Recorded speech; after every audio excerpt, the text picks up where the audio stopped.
Hello viewers, कैसे हैं आप लोग। आज मैं आप लोगों को सावन का महीना जैसे सब लोग जानते हैं कि चल रहा है और इस पूरे महीने में ही शिव जी की पूजा का बहुत ही महत्व है।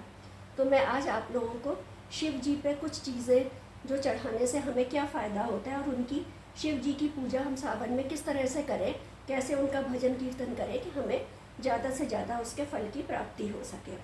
तो आइए मैं आपको वो बताती हूँ। ये देखिए शिवलिंग है और ये छोटा सा शिवलिंग है, मैंने घर में रखा हुआ है।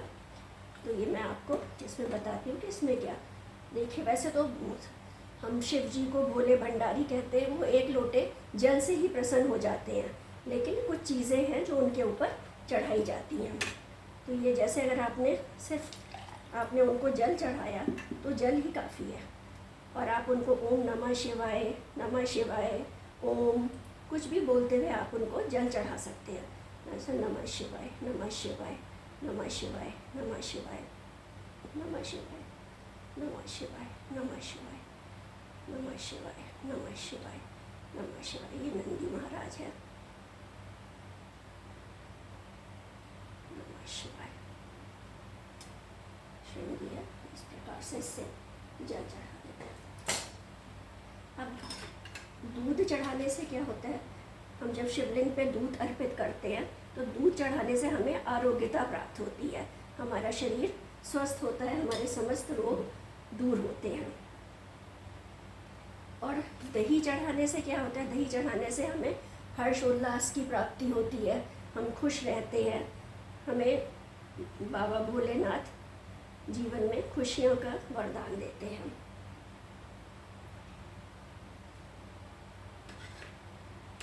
ये है शहद। शहद चढ़ाने से रूप सौंदर्य में वृद्धि होती है, हमारी वाणी मधुर होती है और इसमें हमारी वाणी में मिठास आती है। मैं आप लोगों को एक के बाद एक चढ़ा के दिखाती जा रही हूँ, लेकिन अगर आप कुछ भी शिवलिंग पे अर्पित करें तो उसके बाद आपको जल अवश्य अर्पित करना चाहिए। ये घी है। घी चढ़ाने से क्या होता है, घी चढ़ाने से हमें तेज की प्राप्ति होती है, हमें बल मिलता है और ये तेज की प्राप्ति होती है अगर हम बाबा भोलेनाथ पे घी अर्पित करते हैं। ये सरसों का तेल है।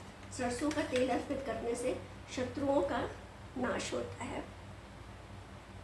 कोर्ट कचहरी के केसों से हमें मुक्ति मिलती है। ये सरसों का तेल।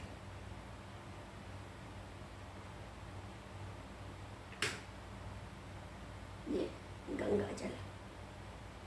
गंगा जल से तो सब लोग जानते ही हैं कि हमारे समस्त पापों का नाश होता है, और शिव के ऊपर गंगा जल अर्पित करने के लिए लोग, कांवड़िए लोग गंगा से जल ला करके उनको अर्पित करते हैं।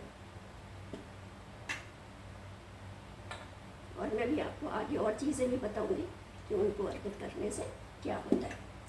अब ये चीनी है। शक्कर को हम जब अगर भगवान शिव पे अर्पित करते हैं तो शक्कर से हमें सुख, समृद्धि और ऐश्वर्य की प्राप्ति होती है।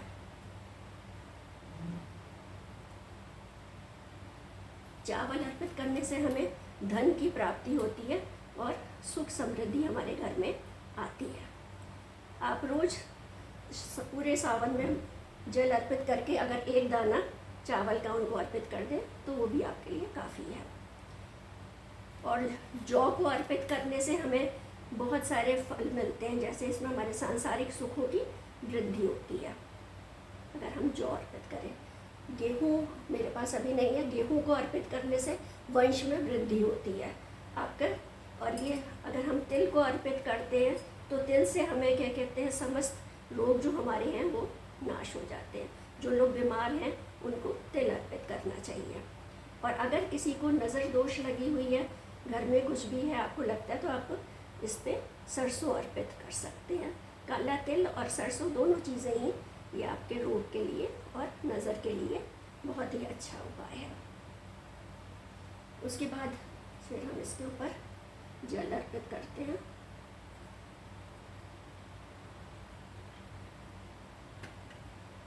अगर हम इस पर इत्र अर्पित करते हैं तो इत्र से अर्पित करने से हमें धर्म की प्राप्ति होती है।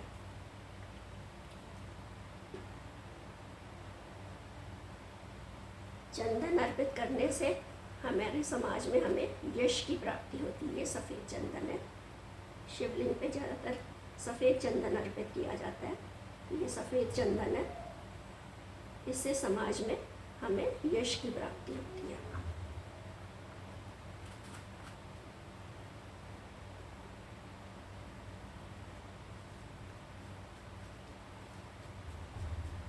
बाबा भोलेनाथ को भस्म बहुत प्रिय है, तो ये भस्म पे अर्पित करने से हमारे समस्त इच्छाएं पूर्ण होती हैं।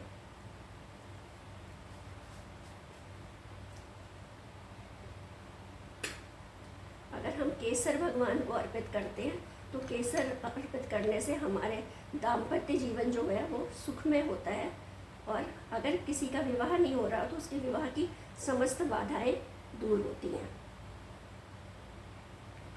जो भी अड़चनें उसके विवाह में आ रही हैं वो दूर होती हैं और उसका विवाह शीघ्र हो जाता है। तो सावन के महीने में आप इसका उपाय भी कर सकते हैं।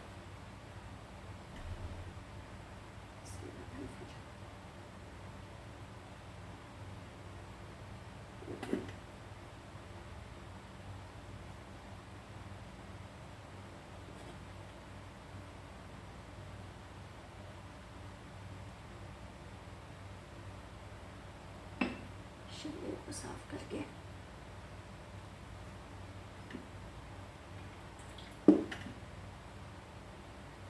इसमें रख दीजिए।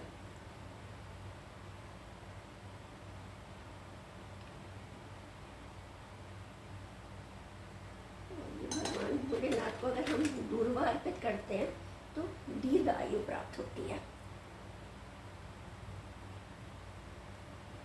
इसके बाद भगवान जी को ये हम चंदन लगा दें थोड़ा सा।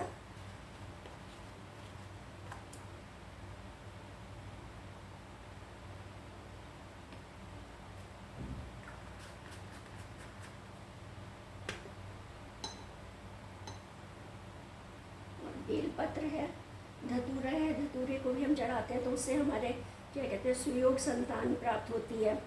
इससे आप बड़ा अगर आपका है तो आप ओम भी लिख सकते हैं या इससे बिंदी लगा सकते हैं। और इसकी जो डंडी है जहाँ पे तीनों मिलते हैं, यहाँ पे आप थोड़ा सा शहद लगा करके भगवान शिव को अर्पित करें। इसकी जो चिकने वाली साइड होती है ये अर्पित की जाती है।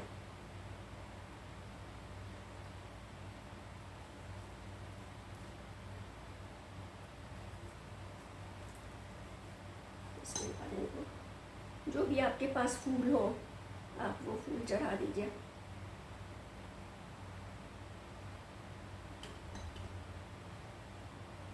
ये जनेऊ है, इनको बाबा भोलेनाथ को आप जनेऊ अर्पित कर दीजिए।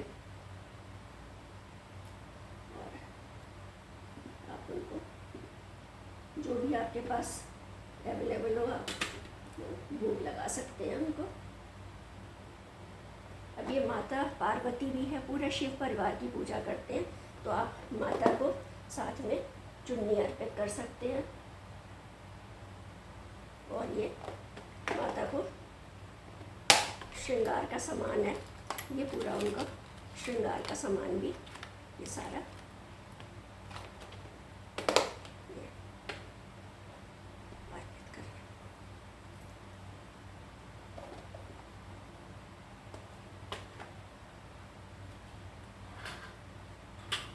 इसके भगवान को आपके पास जो भी कुछ हो, कोई मिठाई है घर में तो आप मिठाई अगर ठीक रखी हुई है, जूठी नहीं है, तो आप उसको मिठाई अर्पित करिए। नहीं तो इलायची दाना है, शक्कर है, कुछ भी आप उनको भोग लगाइए।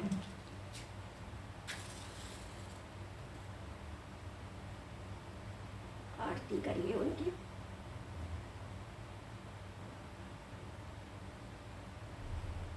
कपूर जला करके आप उनकी आरती करिए और साथ ही आप इनको धूप भी जला करके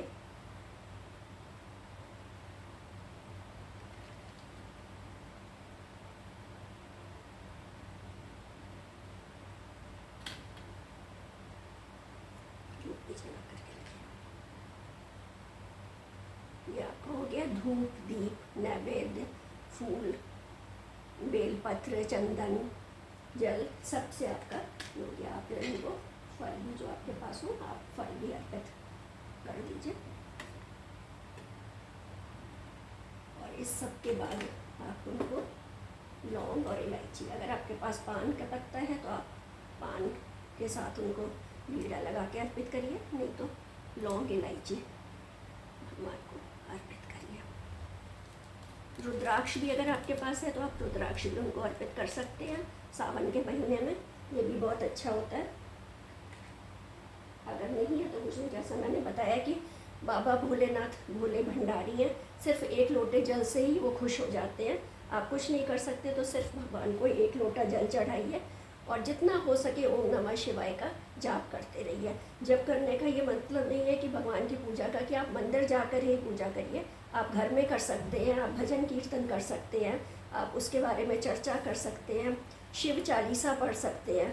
पूरे क्या कहते हैं सावन के महीने में अगर आप शिव के पुराण पढ़ते हैं तो इसका बहुत अच्छा महत्व होता है, आप इसको पढ़ सकते हैं। आप जैसे चाहे वैसे बाबा भोलेनाथ को प्रसन्न कर सकते हैं। आई होप आपको मेरी ये छोटी सी कोशिश पसंद आई होगी। अगर पसंद आई हो तो प्लीज़ मेरे चैनल सृजन बाई नीलू को लाइक एंड सब्सक्राइब कीजिए। और आप इस सावन के महीने में अगर कोई बीमार है या वैसे भी आप महामृत्युंजय मंत्र का 3-4 मंत्र हैं, जैसे ओम नमः शिवाय तो सभी लोग जानते हैं, ओम का जाप करिए, ओम नमः शिवाय का करिए, और त्र्यंबकम यजामहे का जाप कीजिए। और दूसरा एक बहुत अच्छा मंत्र है कर्पूर गौरम कर्णावतारम संसार सारम भुजगेंद्र हारम सदा वसंतम हृदयारविंदे भवम भवानी सहितम नमामि। इसमें भगवान भोलेनाथ का बहुत ही अच्छा वर्णन किया गया है। आगे मैं कभी आपको विस्तार से इन मंत्रों के बारे में बताऊंगी। धन्यवाद।